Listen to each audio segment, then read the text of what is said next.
As far as episodes go, we are now into the teens. Podfulness is no longer a new podcast, but an established rating success. Oh, I make myself laugh. When it comes to this podcast, though, I have been asked by some of my friends, the ones who don't want to come on the show, they say, how do you find your guests? And yes, I'm lucky that I've got colleagues who are wonderful people and willing to come on and talk about their favorite podcast. And I have a few friends from high school or college or beyond that have come on the show. But eventually, I'm going to run out of friends and colleagues. My hope is that word continues to spread and people find out about the show, people I don't know, people who love podcasts and have a fun personality. And these people think, yeah, I want to be a guest on Podfulness. My hope is that I get to start talking to people who I don't know at all, people whom I've never met, nor do we have any friends or associates in common. That is going to be an exciting episode when that happens. And that's the beauty of the world we live in. You put something out there in the cloud, people find it, and a connection is made. A human connection. Isn't that what we all want? To be seen, to be heard, to be understood, to not feel alone? So I'm not hard to reach. At Podfulness on Twitter and Instagram. If you are a super fan of a podcast, other than this one, of course, let's talk about it. You know how to find me. Hello and welcome to another episode of Podfulness. Let's get started. Are there people in your life who you never see get angry? They never lose their temper. They're always so calm and measured. And you're a little bit envious of that because you have a tendency to run a little hot. I don't even know anything about you, listener, but I'm assuming you get angry. Well, that's John Anderson. John Anderson is so calm. His voice is so soothing. And I'm so pleased that I got to know him a while back when we worked together in another life. And he is our guest, and he listens to a podcast that's important to him because it has to do with his faith and his lifestyle. And I wanted to get to know the podcast a little bit better, but also catch up with an old friend of mine. So I think it's time that we meet our guest. Let's get to it. John Anderson is a country music singer. John Anderson ran for president in the early 80s. He was in the House of Representatives. John Anderson is a character actor from Westerns. There are a lot of John Andersons out there. Which one are you the most like, John? That would not be the presidential candidate because politically we're on different sides. He's a Republican. Not that I don't lean conservative because I do, but was not a big fan of him. Do you know the country singer? I actually did some training of teachers in the town where he grew up, and they were kind of taken aback when I said my name was John Anderson. So, right. Did you go in with like a cowboy hat and a guitar? I didn't change into any kind of Southern drawl, nothing like that. Just played it straight. So you sound like you're from the middle America, John. Yes, Indiana. I know you are. Yeah, yes, you're from Indiana. You're from Lowell, right? Right. So tell me about Lowell, because that's where you were born and raised, correct? So a lot of the trends that hit the rest of the country come here about 15 years later. So, a lot of the things that I wear end up actually, coming back soon afterward because we're that far of a delay in Lowell. Oh, so it seems like you're ahead of the game. You're that far behind. In some ways, you seem like you're ahead. Yeah. I love that. Okay. So but it's a smaller town. I think we're around 10,000 people. I thought for a long time, before I started traveling for my job, I thought I was in this vortex of Lowell, Indiana, would never get out. Right. But I'm back working now from a home office, so I'm kind of back. Technically, are you in the region? That's that area outside of Chicago that's in Indiana, but a lot of people commute into Chicago. Right. Yeah. And, they call us region rats around the rest of the state. But when you talk to people a little bit farther north than us, they make fun of us because we're like the farming community still. Were you raised on a farm? I wasn't. My mom grew up in a farm not too far away. Okay. My dad was a city slicker out of Chicago. Oh, so he commuted up to Chicago. So was that fun for you as a kid to go into Chicago? It was. We didn't do it really often. I think because my dad worked a little bit closer that way, that it wasn't that much of novel thing for him to go in there. Right. But going to baseball games, seeing the Pirates play the Cubs, that kind of thing was Yeah, you're a big always a Pirates good guy. treat, Yeah, right? yeah, yeah. Is this the Pirates year? No. Okay. And that's pretty much the answer every year, it seems, right? Since I was a kid, Okay. 1979 was a great year. Yeah, sure. Freshman in high school, they won it all. So you are a married man, you Yes, have 3 daughters, and you right. have 2 grandsons. So tell me, compare that feeling to when your first child was born to when your first grandchild was born. So there's joy in both, but there's a lot of trepidation and fear with the firstborn that you have yourself. I remember taking Lauren home in my wife's old 1969 Ford Falcon, and we were driving her in a car seat. And I'm thinking, this does not seem real. We move away from all of that support of being in the hospital and bringing her home, and it Hmm. was just the three of us, and it was wonderful. But now that she has her own and being able to relate to her as a parent is really an enriching thing. Yeah, sure. What do they call you? Um, so it was kind of funny. Her son would call me GoPackGo because when I'd get on the like Zoom call or FaceTime or whatever, we would always say GoPackGo to make him a Packer fan instead of his father's Dallas Cowboy allegiances. So when he was really little, he would call me GoPackGo. Oh, that's But so great, sweet. Grandpa John is where it is now. Grandpa John. Okay.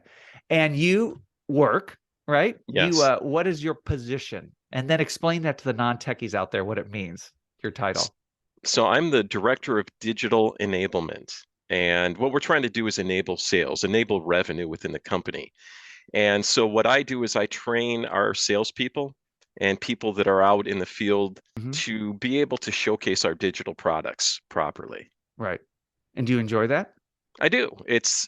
I do a lot of video, audio editing, and I run two different platforms, one for where the training takes place for e-learning and another platform that houses all of our content that we use for sales. Yeah. And so you're proving that technology isn't just a toy or a career for the young.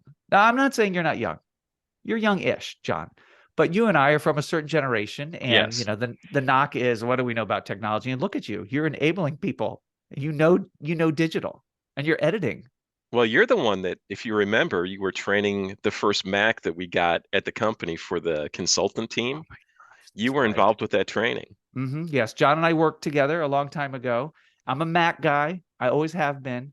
And so, yeah, I do remember that training. Good times, right? Good times. You're also into amateur radio. Hmm. I loved radio growing up. I did some radio television in high school and after college. What is it about amateur radio that you love so much? So I think in some ways it's not that different from my love of podcasts or radio in general, but it's more going around the dial and listening to other people talk. Now I have my license. I can talk to other people if I choose to do that. One of the problems with where I live is that it's kind of geographically just in a low-lying area. Hmm. So I would need very powerful equipment to do more than what I do as far as sending out my voice to other people. But I really enjoy just listening, and I do it through what's known as a software defined radio. So for under 200 bucks, I can listen to ham radio, all of the amateur radio, and communications between airplanes and the towers, almost everything that you could think of. It will actually give a beep when you open up your garage door opener if you're on the right frequency. Wow. Is that safe? Is it a good idea for the general public to know what airlines are doing Yeah. and where planes are going? And as far as that goes right now, there are apps that track every airplane as it flies. So that's not a big deal. But where you get into more of the controversy would be law enforcement and knowing, criminals can use that to kind of Are you track able to where the listen to fleets police are. scanners too? Most of that, yes, I can, except most of that is now encrypted. And so you can't actually understand what they're saying because it's encrypted. Right. You have a twin brother. Yes. Is he identical? Yes. An identical twin brother, and he does not live in the United States, right? No, he lives in Taiwan. He lives in Taiwan. Have you gone to visit him there? I did. It was many years ago, but I did. And did you still look the same? Did your hair, your beard, did physically you still match up? Your weight? We're pretty close. I'm probably a little bit taller, a little bit bigger than he is. Usually that happens with twins. With the first one that's born, which was me, is a little bit bigger. Yeah. But it was enough where when he would come to the States, he would sit in my classroom when I was a classroom teacher, and the students would look at him with a funny look on their faces. And when I went to Taiwan, I did the same thing. Oh, sure. It Sure. was it was fun. And he is a missionary over there, right? He is. Okay. So the two of you still participate in the faith that you were raised, right? To an extent. Now he's still Protestant. I'm 2 years in as a Roman Catholic, Okay. so that's something quite different, but still, within the same basic line of Christianity. Right. So how big of a role has faith played in your life, and does it play a bigger role now? I think it always has. Born in a Christian family, my mom and dad took their faith very seriously, and it's just always been a part. Growing up, I went to a Christian college, and just the impact of a personal relationship with Jesus has been a big deal. Sure. And that actually has a lot to do with this podcast that we're going to talk about, correct? Correct. That's right. So we're going to get to one of John's favorite podcasts after this break. Podfulness. They say that age is just a number. If that's true, why do we have anti-aging eye cream, anti-aging hand cream, supplements, serums, drinks, and skincare products? Because we live in a youth-obsessed culture. Well, folks, here's the latest technology in the anti-aging industry. It works better than exercise, better than healthy eating, and better than drinking lots of water. And it will cost you nothing. Avoid the mirror, and you'll never get older. I look at my friends and I think, man, you've aged. What happened to your hair? Those are new wrinkles, but that hasn't happened to me. I'm still as young as I was when we met because I don't look in a mirror. Stay young, avoid mirrors. And now, back to the show. We're going to talk about one of your favorite podcasts, which happens to be called the Catholic Guy Show's podcast. So let's first talk about how it's a radio show first, and then they take the highlights, right, and turn it into a podcast. So talk to me about that. So it's on satellite radio, Sirius XM, and because I listen on the app most of the time, I don't really know what channel that is, but they have been having this show. Lino Rulli is the host, and he's had that show, I think, close to 17 years, and I think I'm about 16 years in of listening. Mm-hmm. And every week they do a best of that turns into a podcast. And so I listened to one of the shows. It's a long podcast, John. It is. It was like 2 hours. And it's always 2 hours every week, right? Yes. How do they keep your attention for that long? So it is just because of the content of the show. It's lighthearted. It's fun. A lot of humor is involved in the show. Enough. And Lino Rulli, who is the host again, just a master storyteller. I think that's a big part of it. He gets into his life and the experiences of his life in a way that kind of draws you in and builds community. And what is his background? So he had a cable access show in Minnesota where he grew up, and that eventually became kind of a syndicated show. He did Generation Cross. It was kind of a way to take Generation X and change it into something else, where he worked in the news industry also as like a reporter, but he would do things with priests, kind of showing a more personal side of their lives, doing things like rock climbing with a priest and those kind of things, and just giving an insight to it. And Boston picked him up because of a strong Catholic community there. And so they started carrying it and was available pretty widely. And when SiriusXM was kind of in its early beginnings, they went to who is the current bishop in New York City and asked if they wanted a Catholic channel. And Lino at first was going to just produce the show, but then they asked him if he wanted to host it. And he did all of the recordings for like sample shows, and they ended up giving him the podcast. Right. Well, knowing that it was a radio show that is also a podcast makes sense, because as I was listening, he had people phoning in. Yes. And that you can't really have a call-in show as a podcast, right? Unless Right. it's live. So that makes sense to me. So I can understand why a Catholic might want to listen to the show. How would a non-Catholic benefit from listening to the show? I think when we talk about the people that listen to the show, and again, there's kind of a community. We have conventions occasionally where we Mm. will go and the listeners will just spend a weekend at a certain place and they'll do a live show and some different events. But I think a lot of it's just the humor. Um, Are there recurring segments that they do on the show? there are and games that they play. Okay. And as far as like drawing people in of different faiths, the co-host of the show, which is basically the executive producer position, is an atheist. But the Okay. camaraderie between the two and the humor between the two really makes the show work. Wow. How did he find the So what's the co-host's name? His name is Tyler, Tyler. Okay. Tyler Vecti. So they had co-hosts over the years, different people, and it started with priests or other Catholic um, ministers of some nature. And he would have them on the show, and they would have somebody else that would run the soundboard. And during the breaks, the commercials on the satellite radio, he would talk to this individual, Tyler, and they always had a good back and forth. And so he said, let me try Tyler out on the air in a small segment. And it just worked. The Right. flow between them was just really spot on. And it gives a really good balance between Lino kind of seeing things as a lifelong Catholic and then getting the perspectives of somebody who's an atheist to kind of talk about just normal life, but also things dealing with faith. And so what are some of the big topics that always seem to come up every show?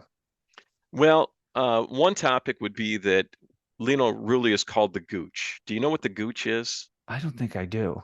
Somebody that brings bad luck. So you never want Lino Rulli to say good things about your team. Like he Oh, so predicted he the views Green Bay himself. Pack. Yeah. Well, he won't. He says he's not the Gooch, but we all know that he is. Okay. So he predicted the Green Bay Packers, my favorite team, would win the Super Bowl this past year, and they didn't even make the playoffs. So Is he consistently the Gooch? I mean, no, is he but it justified in his thinking? it it is kind of a comedic thing. Some of it was also built on some celebrity deaths that he would mention somebody on the show, and a week later they would pass. And of course, that was talked about that he gooched that person. That is pretty egotistical, though, isn't it? To think like, oh, just my own thinking, and this is what happened. So tell me about these conventions. So this is a podcast that has a large enough following that people come together. hmm And what So happens at these events? so they'll do a live show. They'll do a question and answer time. The one in Boston, we actually were in Fenway Park for part of the time. Just Whoa. had food and had different things happen. There's always a mass that's part of it. And so you'll see a lot of people that go to the show that are not Catholic at all, and they just attend mass. They don't partake in the Eucharist, but they're there and they enjoy the experience. Is it a good show to listen to if you're someone who isn't Catholic, but you kind of want to learn more about the religion and aspects of it? Is it a good show to listen to? Absolutely. So, as a convert to the Catholic faith, I think that a lot of my reasons were deep theological reasons, just deep thought. And you still need to make a change and you have to feel comfortable in that change, even if your mind is already ready to go. And I think realizing that there were normal people that aren't all solemn and kind of quiet people, but people that are just normal folks are part of that community. They have a lot of fun. And that I think accelerated my transition to the Catholic faith. Yeah. Well, I like what you said earlier about how he had priests on the show, or he would go rock climbing, to be able to show that the faith leaders are humans also. hmm I think it's important. Very much so.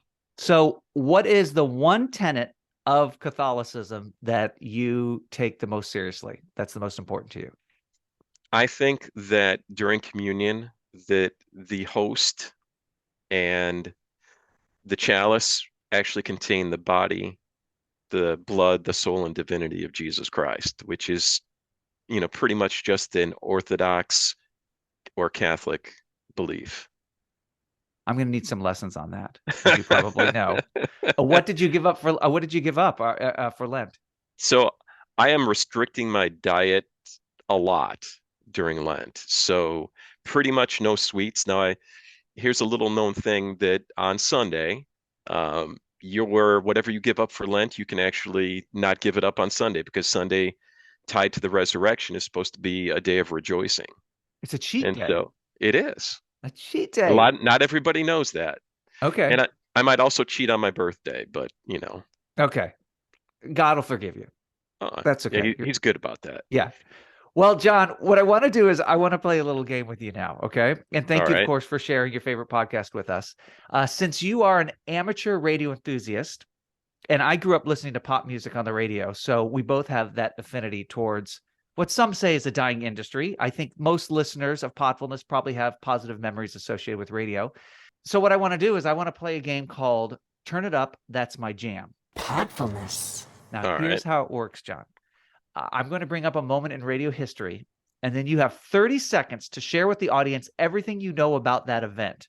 If you know a lot, you've got to be concise, right? You've got to be concise. You got to narrow it down. If you know nothing about this event, you have to make something up. That's just part of the deal, whether it's true or not. And if I find your answer to be substantial, I'm going to give you 10 points.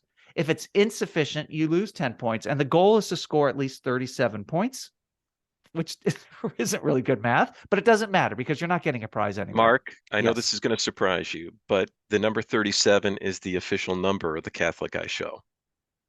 Are you kidding me? I'm not kidding you. I just It was randomly picked that number. They asked Tyler, the executive producer, to give a number between 100 and something, and he said 37. And so that became a big joke. And so the number 37 is the official number. Oh my gosh. What's the opposite of gooching? I just did that. I don't know. Wait, what's the word gooch? Yeah, gooch. What is it the must be opposite of Italian. gooching? I don't know. Well, I just did it. So cool. Okay. It'll be Bernsteining. I'm Bernsteining. Oh, that has no ring to it. No. All right. So here we go. 6 moments in radio history. John Anderson is our guest. He is a radio scholar. Are you ready to begin? You have 30 seconds to tell me everything. Ready as I'll ever be. You have 30 seconds to tell me everything you know about the KDKA election broadcast. Go. So KDKA was the first radio station to do a live broadcast. And what's interesting about that station is that mostly the stations west of the Mississippi have the Ks, but KDKA, being in Pittsburgh, kind of breaks that mold. As far as the election podcast, that was the election of, I don't have any idea, Harrison. Harrison and time. Harrison. I think Harrison was a little bit before. John, you did an excellent job there. So you're right. So the first ever transmission on November 2nd, 1920. And it was the live presidential returns between Warren Harding and James Cox. So very good job. And of course, I picked that one because of Pittsburgh. There you go. That's why I knew it. Listen to that, Pirate Games by radio many nights. That's right. All right. So here we go. FDR's fireside chats. Tell me everything you know about that in 30 seconds. Go. So he would basically be able to speak to the nation about what's on his mind, give them hope, give them some encouragement, as basically using the bully pulpit of being president to encourage them. So families would sit around their old tube radios in the living room, look at the radio, which doesn't make a whole lot of sense, but listen to what FDR had to say. And that's about time. And FDR, of course, was president. So it started in March of 33, and he gave 30 speeches. I always thought it was every week, but over the course of about 11 years, it was 30 speeches. Yeah, I mean, he was working through the Depression, and then World War II started, right? And families felt a closeness to him. So very good, John. That's another 10 points. You're dominating here. That's 20 points. He didn't have the Chat GPT to do it every week. John, Chat GPT is crazy. how smart it is and how fast it is. We are all in serious danger. All right, here we go. Event number 3, the 1937 Hindenburg disaster. What can you tell me about that and its relation to radio? So it was a radio broadcast, and the humanity was one of the phrases that was said during that time, and you usually see some TV footage of the Hindenburg going up in flame, and the deaths that were involved with that. It was basically kept afloat by a material that would actually combust, and that's what led to that disaster. So very good. Nicely done, John. So that was May 6, 1937 in New Jersey. It was a German passenger airship. Yeah, it caught fire. 35 people in all died, including people in the air and on the ground. It was a disaster. And you're right. The reporter on the scene was Herb Morrison, and he's the one that said, "Oh, the humanity," which has become kind of a joke that you hear it in TV shows Hmm. when they're laughing about something that's not so serious. But it was definitely not a joke. It was an awful, awful moment in history. All right, number 4. Here we go. Tell me everything you know about the shot heard round the world. The shot heard round the world, and go. So this happened basically when Larry Bird was playing for the Indiana State Sycamores. No, And there was a no, this is not true, but keep going. I like it. and it was a game against Magic Johnson and the Michigan State Spartans for the finals. Mhm. And Bird hit this tremendous fadeaway along the baseline, went in as the buzzer sounded to give the Sycamores the national championship, which never happened. And we're out of time. That is correct. Maybe in another universe. That is, they actually weren't even the ending score wasn't even close, was it? In that final Not as game? close as I wanted it to be. No, but that was a magical run. That is incorrect, but for creativity, we're going to give you points. So you're up to 40. It was 1951, the National League pennant game between the Brooklyn Dodgers and the New York Giants, and it was the shot heard round the world. And it was maybe one of the first ever nationally televised baseball games, but it was the radio broadcast that made it famous. The announcer just went nuts, and Bobby Thompson hit a home run. So, okay. Mhm. I think you probably knew that, but I like your Larry Bird answer better. All right, here we go. Radio event number 5. Tell me everything you know about Orson Welles' War of the Worlds. So this was a broadcast that happened, and they made it as if it was a live event, and it was all scripted, but it made people so scared that aliens actually landed that they panicked around the world, or at least in America, where the broadcast first started.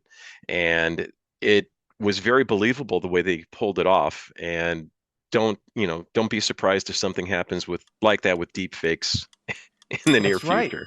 That's right. So really, we think back to that and we think, oh, how could they have fallen for that? But we're falling for stuff all the time now, right? That was Absolutely. 1938. Yeah, the panic that occurred. And it was on the day before Halloween. So it's just their Halloween show. Okay. And then finally, tell me everything you know about Casey's Top 40 or American Top 40, AT40, or Casey's Coast to Coast. They're all kind of the same thing. So I know that it was a show that I never listened to because I listened to mostly AM talk radio, but they would take the top music and they would play it during a show.